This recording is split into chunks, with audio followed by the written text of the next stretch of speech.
Thank you everyone for joining today. Really appreciate you taking time out of your busy schedules, especially to the start of a week, to our third learning series of 2024. I can't believe it's been three already. So for everyone who's new to these learning series, we're taking a different approach than what we normally do with our product webinars, and we're actually focusing on creating a shared learning environment for all of our partners. Our goal is to foster a community that learn from each other, since we're all trying to get and striving towards better outcomes for our clients. I'll do a brief introduction. Many of you already know Maria Prairie, the president of EMHware, and she is joyfully joined today by Marlene Quandebens. She's the owner of MJK Consulting. And today we'll be discussing the challenges and outcomes of implementing a software like EMHware into First Nations organizations across Ontario. Just some housekeeping. There will be a period at the end of the webinar for Q&A where you can interact directly with Marlene and Maria. So please put your questions into the chat or into the Q&A section of Zoom.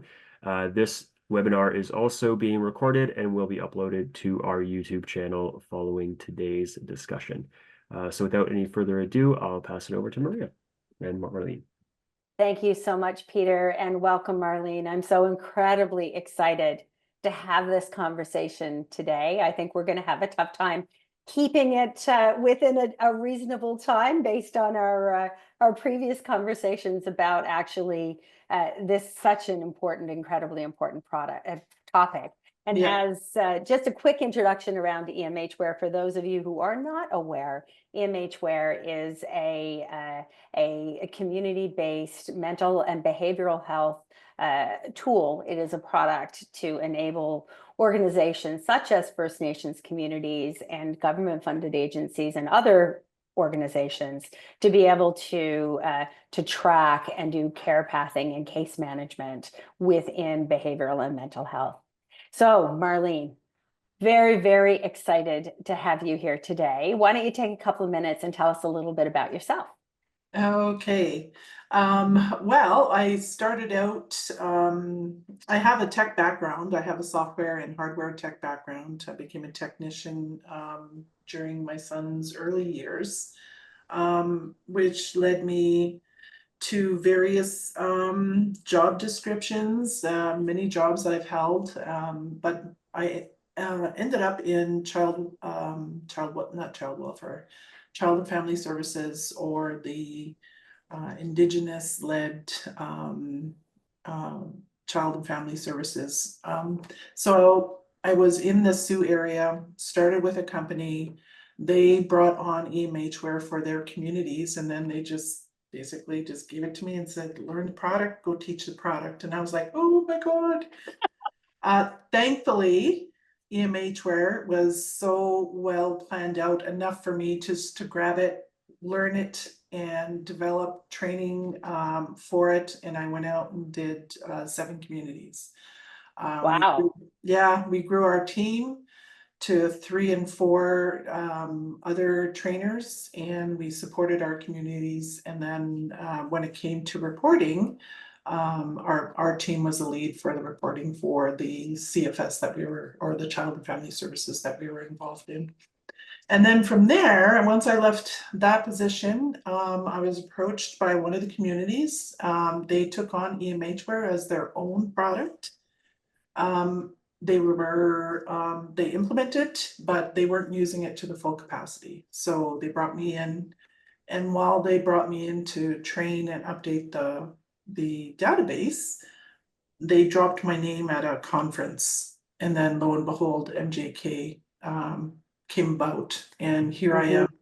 I have 6 communities altogether that I service and help. I had helped with their implementation, and I still support them with one-off questions and whatnot. So learned a lot and appreciated all of that teaching and learning. And here I am to share this little bit with you guys today.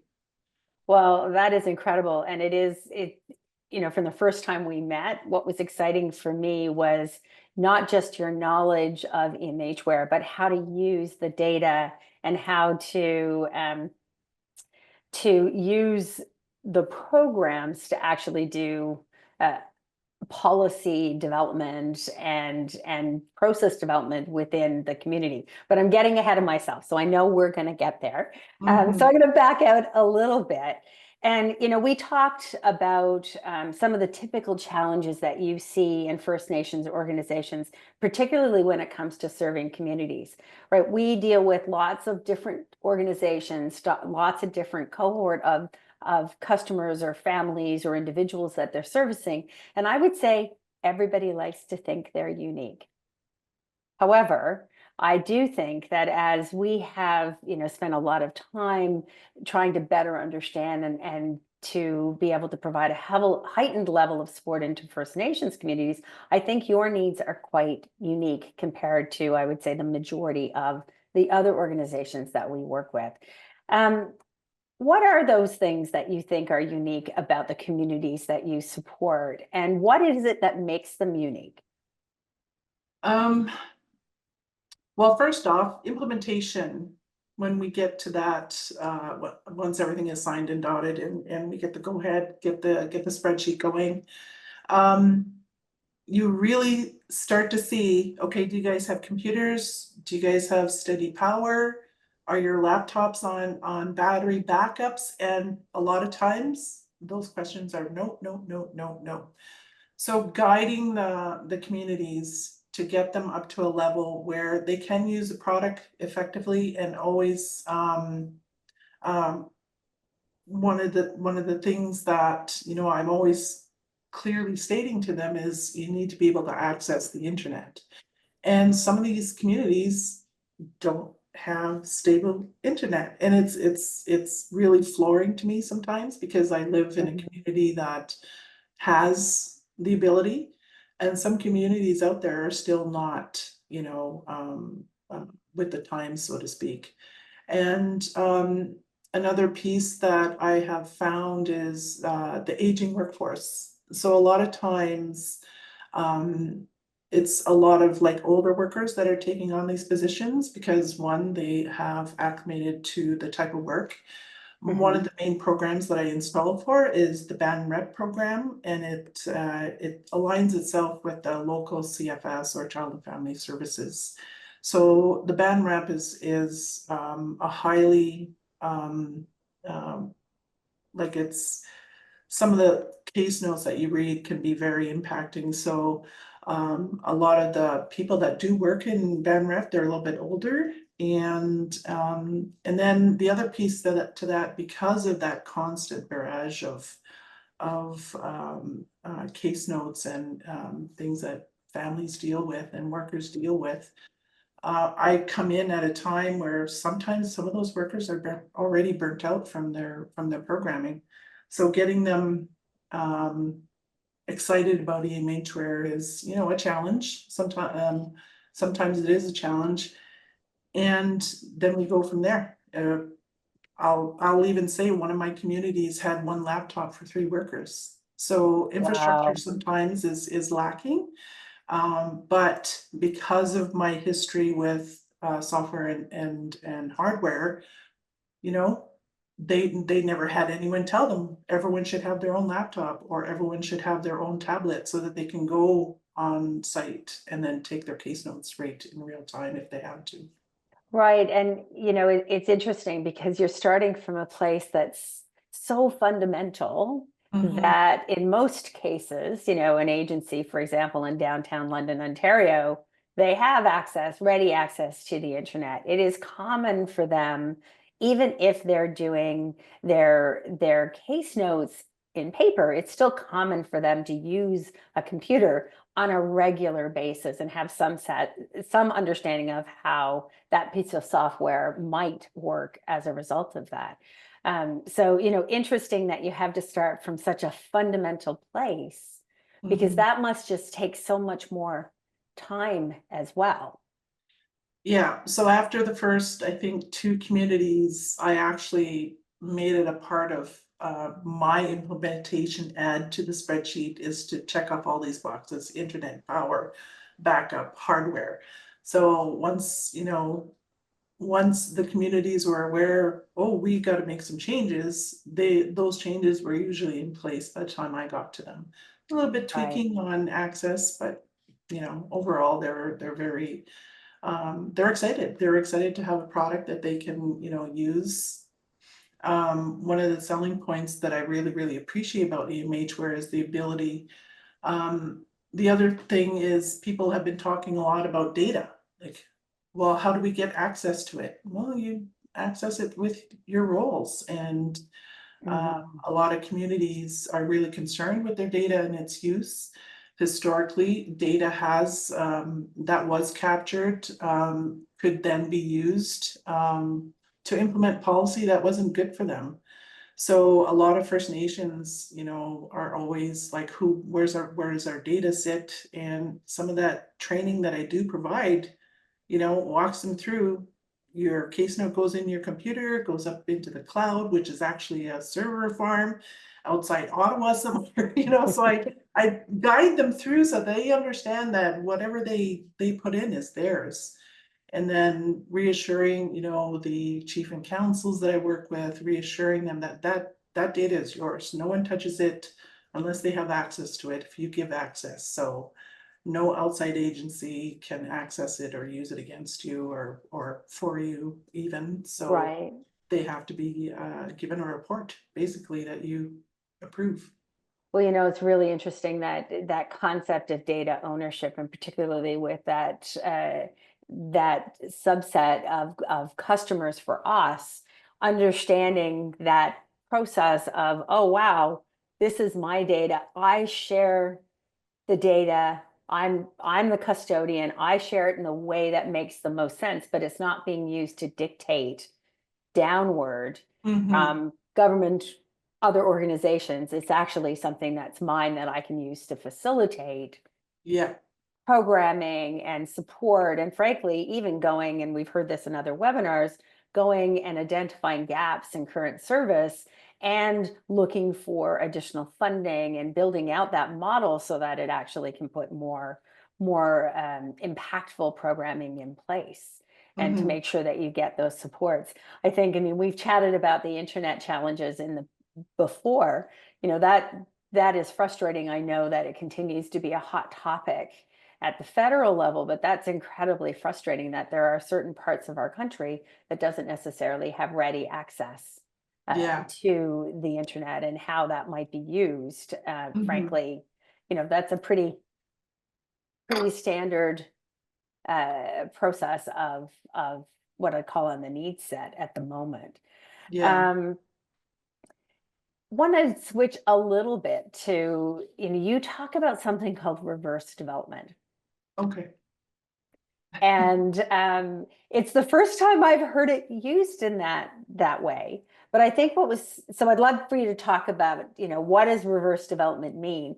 But before you do, I think the thing that was interesting to me was this fundamental place of not having tools and technology and process in place, and all of a sudden now having access to the tool where you put the information in, it spits out data, it actually results in this development.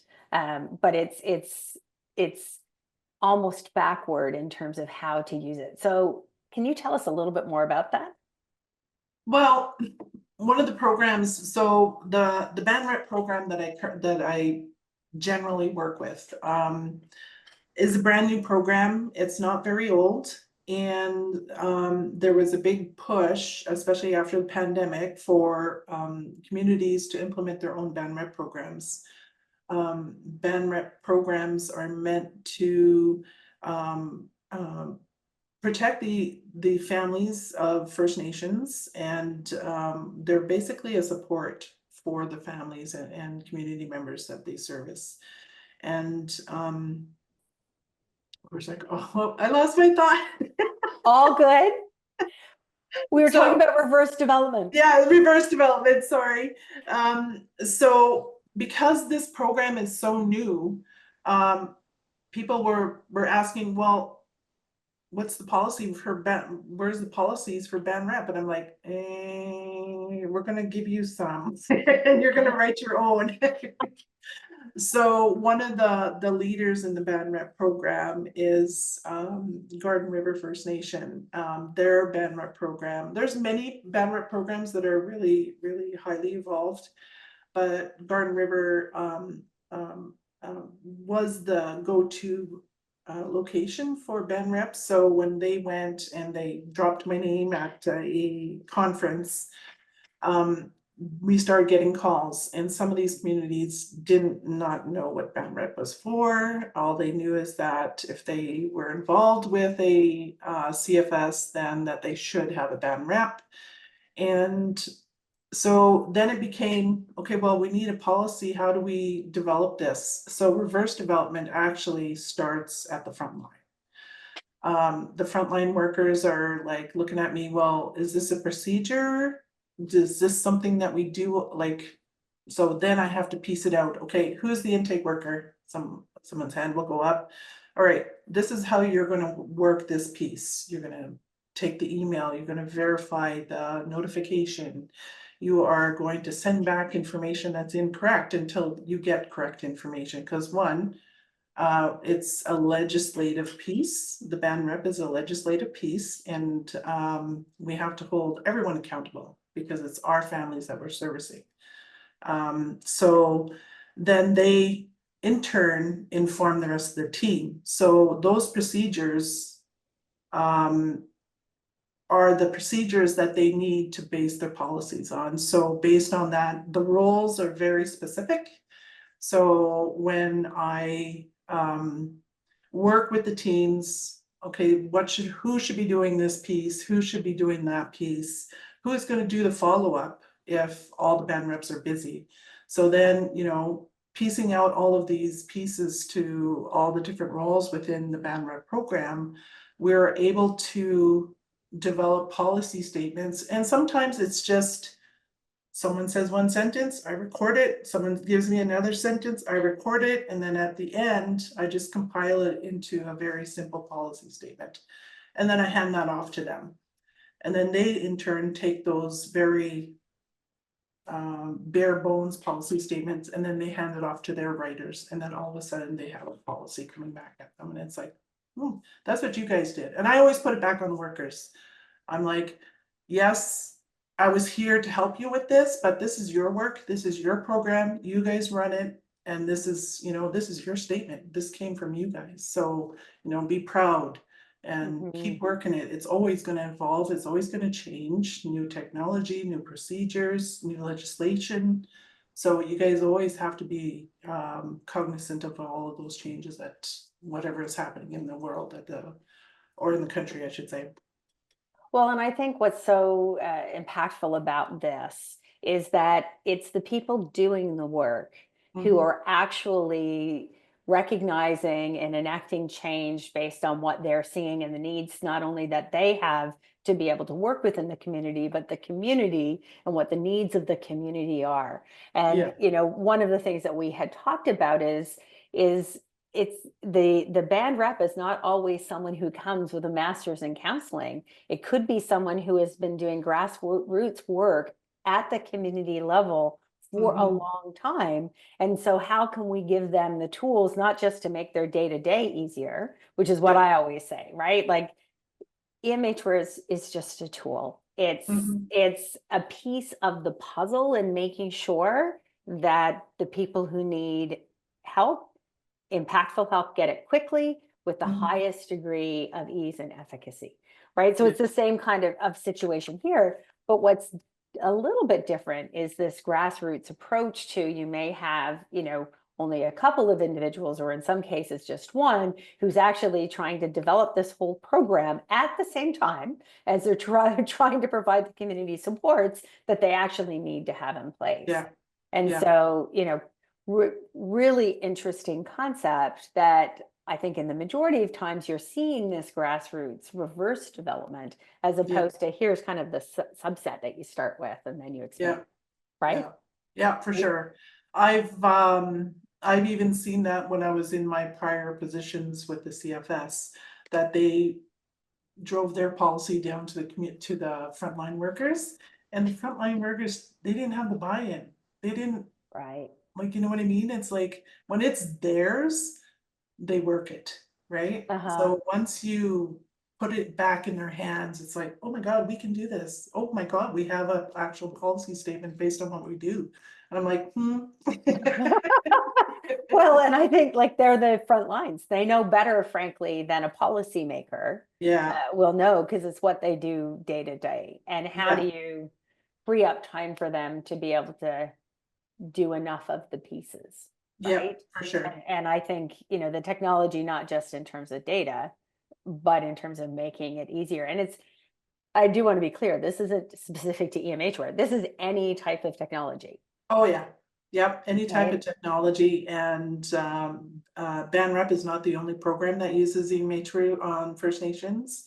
They run a lot of their in-home family support out of their early years program, housing programs. So a lot of various programs can make use of EMHware, and the same applies. I've attached um, many, many aspects of training to various programs. So same process goes to them. This is your policy statement. This is your procedure. Tell me how you guys feel, it should work. So. Right, right, which actually makes sense and a tremendous amount of sense. Mhm. Can you share some of the ways that new programs have influenced policy? We've talked about band rep, but you've also just mentioned a whole plethora of other programs. Mhm. How new programs have really influenced policy and procedures within the First Nations communities, whether it be band rep programs specifically or something else? Um,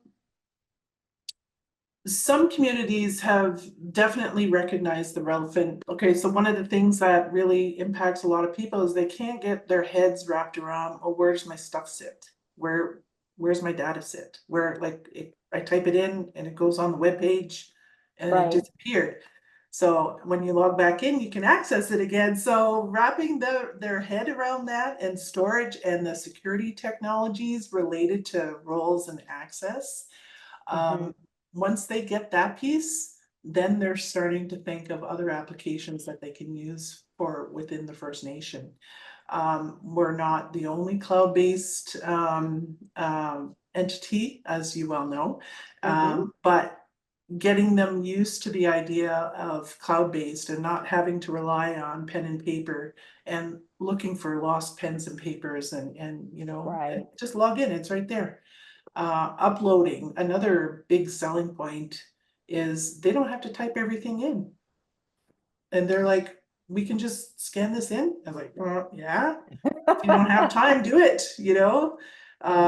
But if your policy is to say that they have to have a formal case note, then you're gonna do that. But if time is of the essence, then upload it. Um, Right. so they really appreciate that.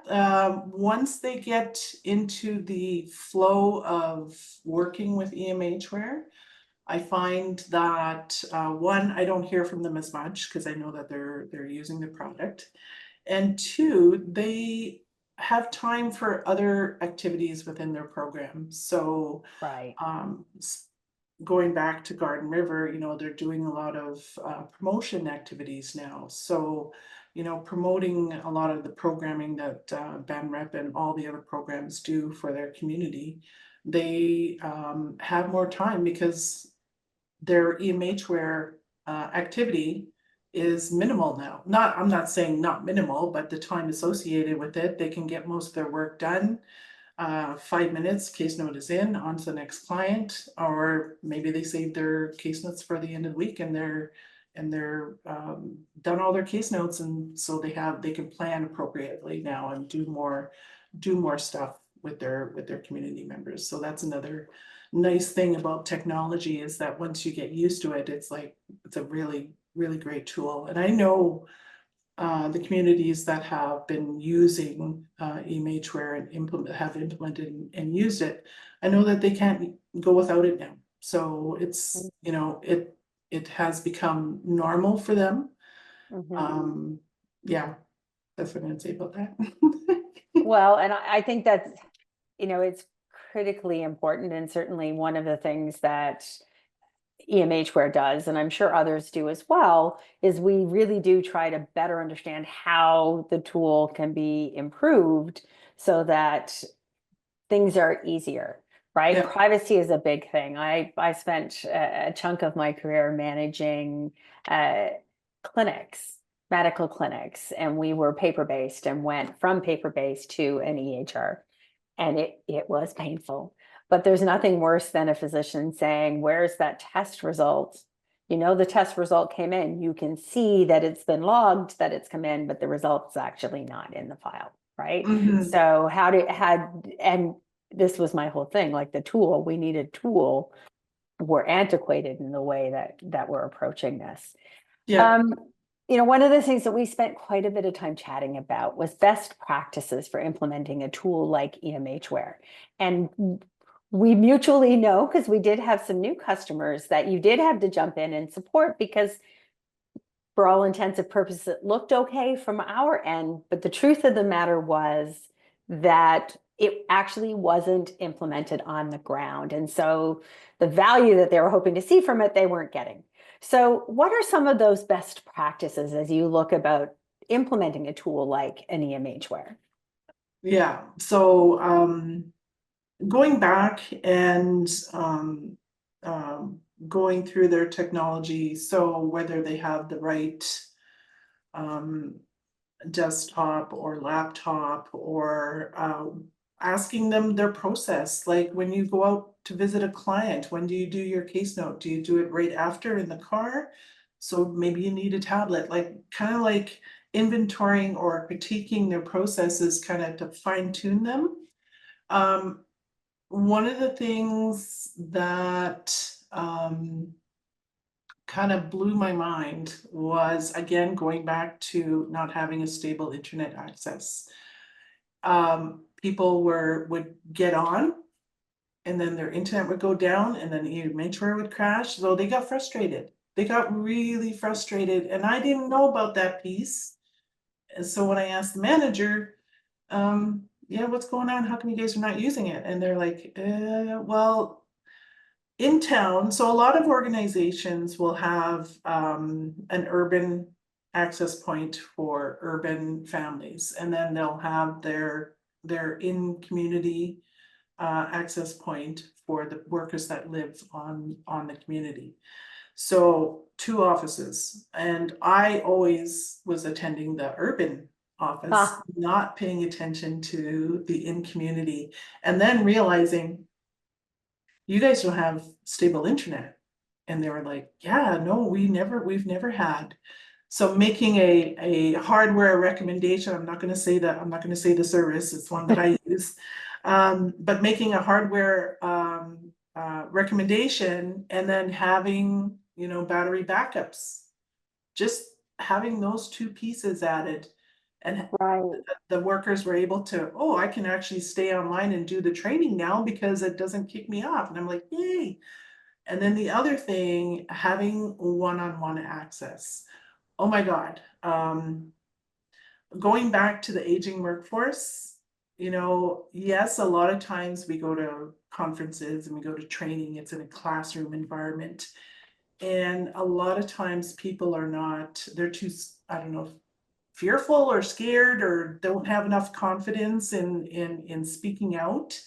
And when I do a group, yes, everyone's doing all the activities, they're doing entering case notes in the training site, but when they go back, they lose it all. So I'm like, okay, what's going on here? So sitting back down, doing a one-on-one, and one of my communities, they recognize something. I've been to their location like 3 times for training, and they still Mhm. using it. So we had to revisit.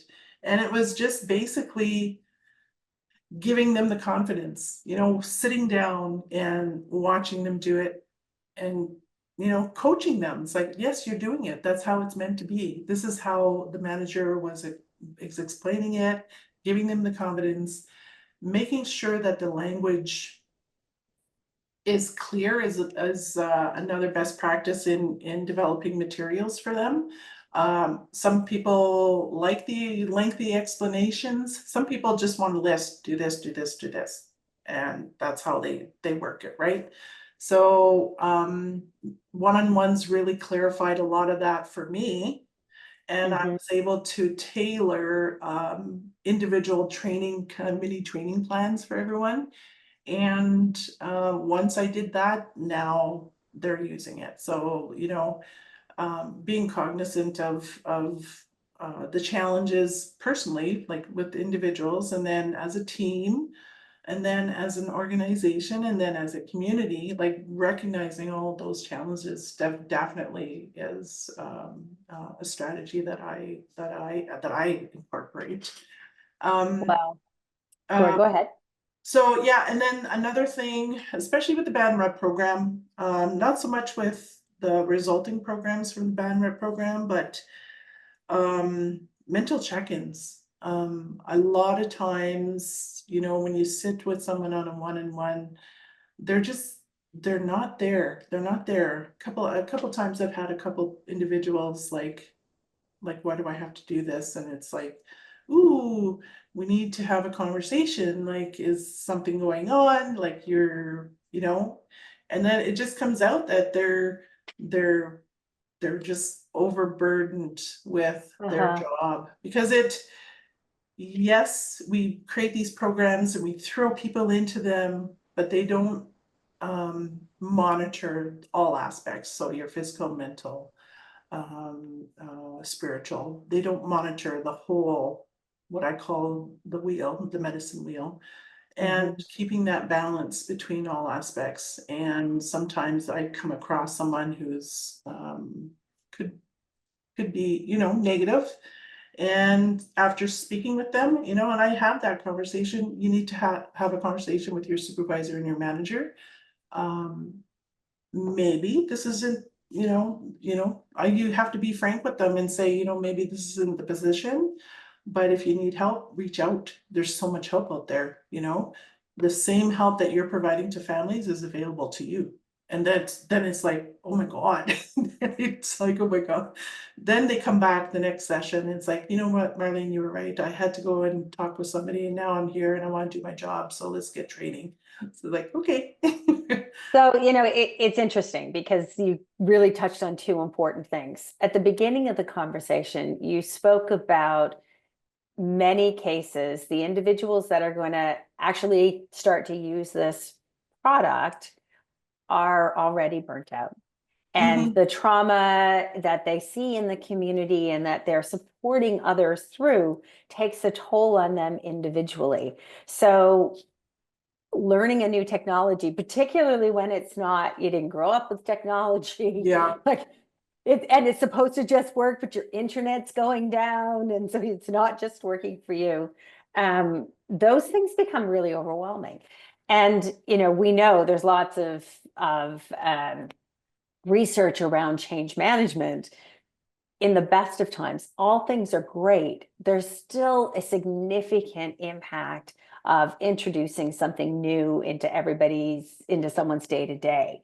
Take Mhm. that and layer on those other pieces.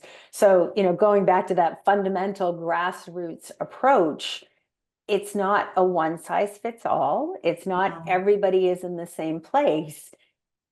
In your communities, they may see things differently than in others. And, it's interesting because the last webinar we had, there was this fabulous woman from a Northwestern Ontario elementary school board, and she spoke to that as well about the needs are just different in those communities. And so you have to think about things. Mhm. There are other things you have to consider, not just Yeah. how do I get the Yeah. technology in and how Yeah. come you're not using it, right? Yeah, for sure. And then recognizing, and I always go back to my mother. Like she didn't know how to Google, she didn't know how to Facebook, but once she got it, oh my God, we couldn't keep her down. We couldn't, no, she went crazy. And the same thing, once you get a buy-in from, you know, some of these workers that are like digging their heels in and they realize the impact that EMH work can make on their work life, it's like, let's go. They get excited. So that's one of the things that I really, really appreciate through these implementations that I've been through, watching the light come on behind the eyes, and I'm just like, you got it now. And it's from anywhere from brand new to, an elder who can use EMHware now. And another best practice that I had to implement is choosing a champion or a SME. And Mhm. usually that person tends to be a little bit on the younger side. So, and then that champion, I can get so much information from them. Okay, so what is this person going to be doing for the roles? They can coordinate all the trainings if we're doing one-on-ones.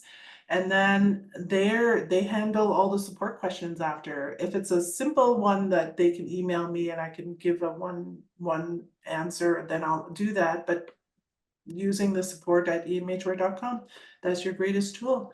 You need to update your form, support at emhware.com. And a lot of my champions are well versed in that now. So I really appreciate, developing that person.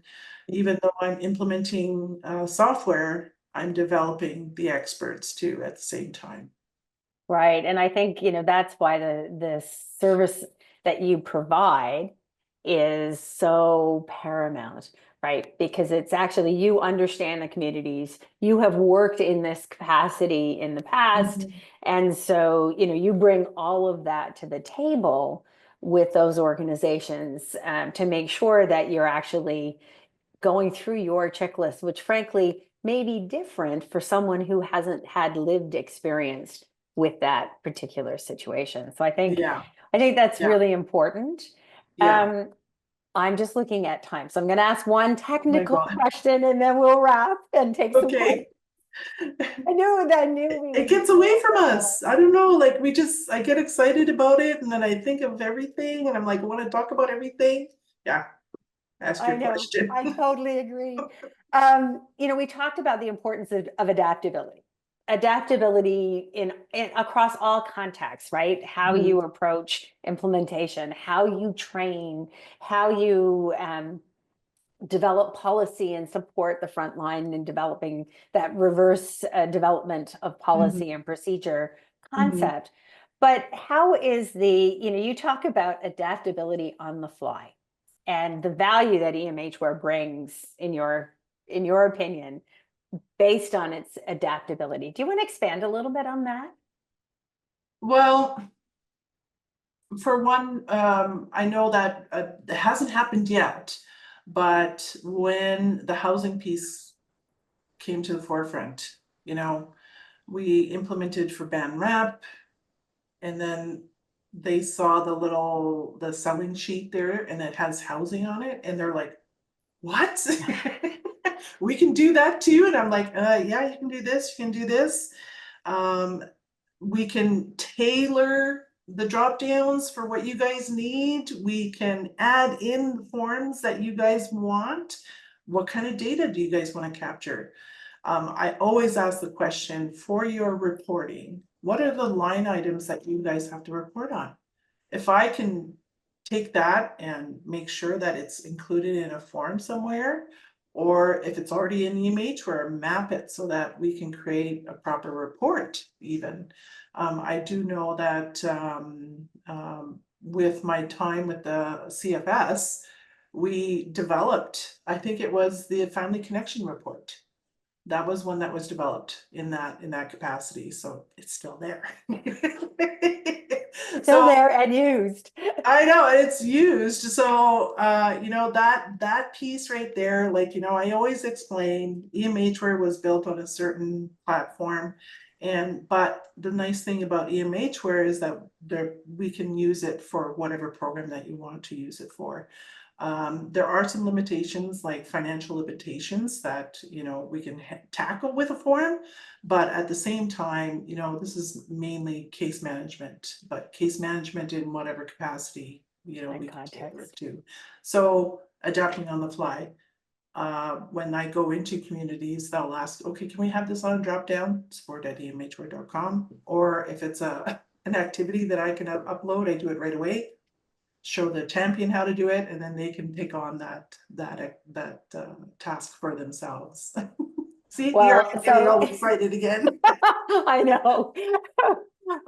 You know, the other thing as well is we actually have housing improvements to the housing functionality coming in 2025, which is exciting because it's come very much from what are the needs of the customers, Mhm. and that has enabled us to improve on our product kind Yeah. of. But housing in particular, we have some new stuff coming in 2025, which is exciting.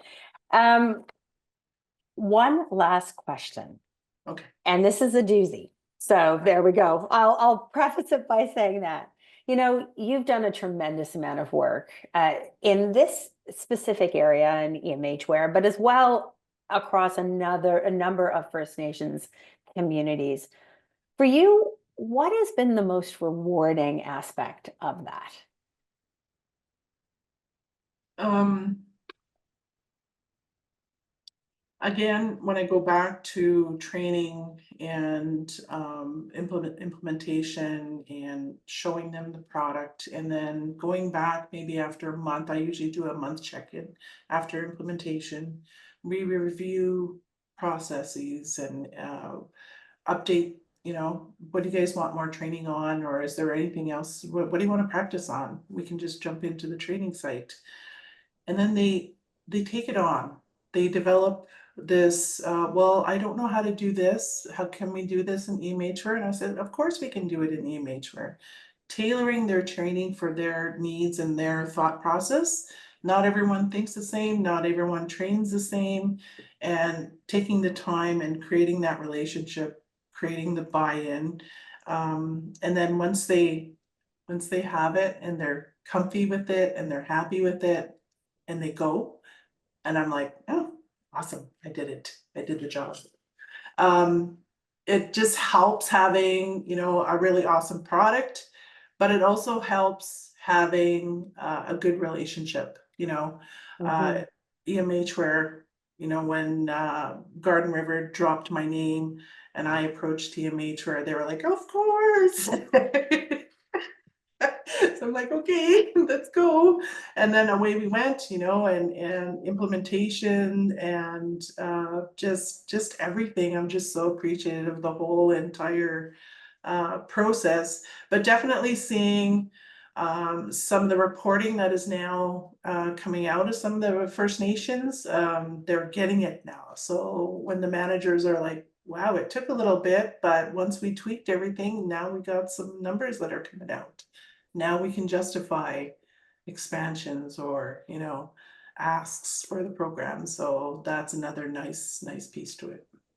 Well, I can tell you, Marlene, we were pretty excited when Mhm. you approached us because here's the thing. Lots of organizations that implement an EMHware already have had a product and Mhm. everything is set up. It's really just moving to a new case management software. I like to say that has much more sophisticated functionality, but that's just me being biased. Mhm. What you bring to the table on the implementations is so fundamental, and it's actually taught us a lot Mhm. about making sure that we've got the right things in place as we are working with those First Nations communities who may not have the value of your support as well. So we're learning a lot through this process, which is Oh, yeah. really helpful. So just Yeah. looking, we do have a few questions. Okay. Peter, did you want me to go ahead and ask them, or do you want to broach them? I've got a few here that I can answer. Perfect. I think we touched on this subject a little bit, but one of the questions here is, um, do you ever come across resistance with implementation? And if so, what's your strategy to kind of handle that?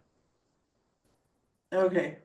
So one of the things, I attended a conference with the CFS that I worked with, and one of the facilitators, I think he was an MC, he was walking around with a empty file folder. And everyone would be asking, oh, is that where you store your receipts? And he's like, no, no, no, no. And then finally he went up on stage and he was basically talking to the whole of almost all the CFSs in Ontario, and he presented that folder. And then he presented a story that a worker had to go out on a family emergency. I don't know exactly the circumstances, but that person got into a car accident on the way back into the community. And that person ended up, I don't know, incapacitated. I don't think they died. But the next day, when they had to service that family, they went in and there was no case notes. So that guy opened up the folder and there was nothing in there. And he told everyone in that room, if you don't put anything in this folder, what good is it to me? So then that's when it clicked for me. All right, if I'm going to get them to use this, I have to tailor it so that they understand how to use it appropriately. And that's where, yeah, sure, I'll get some people that, oh, we were told that we had to use this and I don't agree with this. And I always use that analogy of what that facilitator or that MC had presented. If something happens to you, what's going to happen to your clients? And then they'll look at me and, oh, wait, okay, so we can use this tool. Yeah, you can use it pretty quick too. So getting that buy-in on servicing the clients and putting it back on them on, their own integrity with their clients and their families that they service is definitely what I kind of go towards, only because of that one incident at that CFS, that one demonstration, if you will. That was so impactful to me. And I find that when I do bring that up in my training, it's impactful to the ones that I'm training. So that's one of the ways I get around that. Another way around that is having a side conversation. Sometimes change is very, very, as Maria had stated, change management is a hard thing to go through. And if you're so used to doing something, say you've done it for 20 years a certain way, and then we want to modernize and then use EMH where they don't want to use it. And then I go back to the analogy of my mom. She didn't Google, she didn't understand that you can get so much information from the internet. But once you start using it, then you become a SME. You become a champion at that. So if you can do it on your cell phone, on your tablet, on your desktop or your laptop at work, then once you realize that you're already doing it for other aspects of your life, and then you just need to modernize your workplace, then yeah, then they start to see the value of connection and making sure that the appropriate information is in those case files. Excellent. Thank you. That analogy, I'm sure, rings true for many people. Yeah. I've got a couple of questions here. These are more technical questions, but still values. Does EMHware create and maintain an FNMI band council membership / representation across Ontario? Do they what? Do they maintain an FNMI band council membership / representation across Ontario? I'm not sure if we do. And this is a technical What question. is that? First Nation Master Index? No. Or Elizabeth, what we'll do is I can reach out to you personally and we'll answer that question. Your other question too is also pretty technical, so I won't post it live here, but I'll reach out to you and we'll get those questions answered. And just one last question, Marlene, just so people know, can you kind of go over your role again and in your relationship with EMHware? In just one more like once over. okay, so again, when I was working, I was brought on to Garden River as a database consultant, and they dropped my name at a band rep conference, and they said, "Yeah, talk to her. She'll get you EMHware." And I'm like, "No." At first, I said no. Like, why'd you do that? And they were like, "Well, you got us EMHware." Like I said, the CFS got you EMHware. So then I was like, "Well, okay, let me call them." And I had my first conversation with Kirsten, and told her what had happened, and she's like, yes, of course, yes, let's do this, we'll create a partnership. And she was excited, and I was like, oh my God. Then I got excited. I was like, oh, I can do this. And then, yeah, and then I created the business. I created, I think within 2 weeks, I had a business up and running. I used another cloud-based application called Square to do invoices and take payments. And but yeah, it evolved into this wonderful relationship. Like I don't know what I would do without EMH Ware in my life. I always recommend EMH Ware as a starting point. If people are asking, well, what do you recommend? Do your research is what I do say. But EMH Ware, have a quick conversation with them and see if it matches your needs. Or I will, have a quick kind of like in the back of my head, I got the implementation spreadsheet. Okay, do you guys have this? Do you guys have this? Do you have it? And then they'll say, yeah, we do have all of that. And I said, well, EMH Ware might be a great fit. So let's send you over to the sales team. Well, and I think, Marlene, what the real value, I'm going to jump in here for a moment and brag on your behalf. The real value on both sides of that equation, for both EMH Ware as well as for the First Nation community or the band rep program in a community trying to implement something like this, is that you actually come in as a consultant on the implementation side. And so while EMH Ware has a very robust implementation process that we work with clients on, typically those clients have done these types of implementations in some format in the past. What you bring to the table is that unique understanding and knowledge of what works in a First Nations community.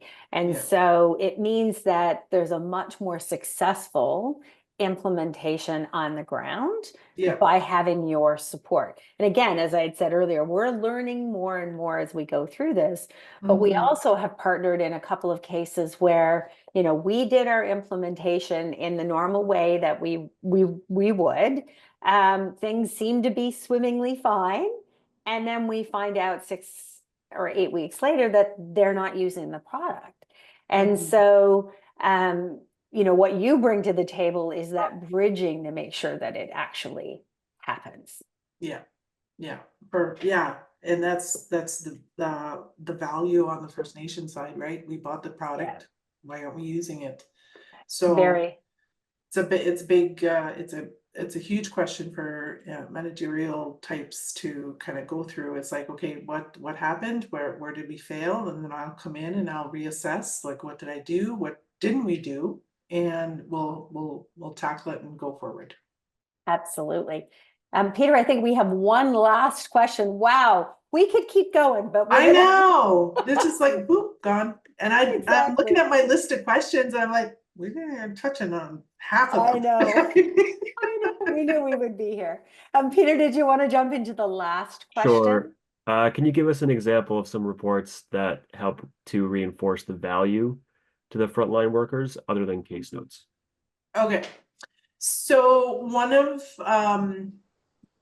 the aspects of a band rep program, whether it's urban or if it's in the community, is travel. A lot of times people are either jumping in their own vehicles and using their own vehicles, or if it's an urban center, they actually purchase vehicles. And to justify purchasing those vehicles, they need to have reporting behind that. So within EMH Ware, we attach like program travel and client travel. And then we capture all of those hours and instances of travel.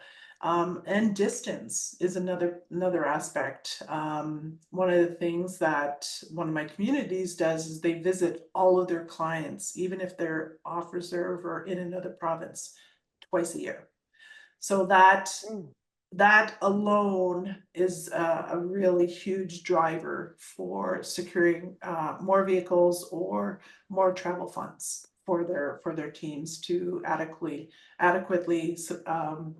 touch base with all of their clients. So that's one of the reports that I know is working for the First Nations, is that travel piece. Perfect. So, I just want to point out, Melanie, we got your note. So we will send you a note back personally about who to contact, because we do want to make sure that your organization is getting value and the value that you had initially asked for us to be here. So stay tuned. We will be reaching out to you. If you wouldn't mind, in the Q&A, just put your First Nations community name in there as well. So, and your email address, and then we can reach out to you separately. Mhm. Marlene, wow. I know. Thank you. We always do this. We're I always know. long. And you know what? I always do this with everybody too. Like, it's like, if you don't take the time to really delve into what you really, really need, and maybe in the past, I've been so excited. I'm just like, okay, we need this, this, and this, and this, and then you forget the relationship piece for, a couple items, and then it shows up later. So it's like, okay, let's take the time. Let's take the time. Slow it down a Yeah. little bit. But Isn't yeah, that so true? Slow it down a little bit. It's just a little. amazing how I can much. say that because I have this now. Yeah, we talked about it. I'm headed there too. So thank you so much for spending the time and investing the time Oh yeah. to prepare for this and to be part of this series with us. Mhm. We are really grateful for you, as I'm sure those communities that you have helped feel very similarly. Yeah. So thank you so, so much, and Awesome. have an absolutely wonderful day. And You thank you, too. everybody, for participating. Please don't hesitate to reach out. We will make sure that we get back to you as well. And Melanie, thank you for your email address and your community name, and we will make sure that someone gets back to you quickly on that. But we'll do what we need to do to make sure you're able to see the value that you purchased it for. Anyway, thank you, everybody. Have an absolutely wonderful afternoon. Bye-bye.